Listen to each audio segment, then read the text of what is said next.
দর্শক, ঢাকার কমলাপুর রেল স্টেশনে কিন্তু ভেন্ডিং মেশিন দেওয়া আছে। আমার সামনে যেমনটা দেখছেন, এখানে মোট 4টি ভেন্ডিং মেশিন দেওয়া আছে এবং এই মেশিন গুলো আসলে কিভাবে কাজ করে একটু দেখাই আপনাদেরকে।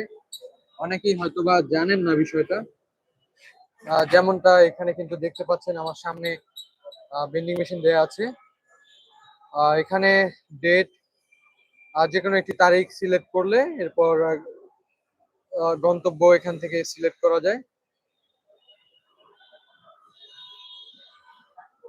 এরপর সার্চ দিলে হয়তোবা কিছুক্ষণ সময় নিয়ে এখানে দেখানো যাবে যে এর যেই টিকিট, অর্থাৎ এখন কিন্তু কোনো টিকিট নেই।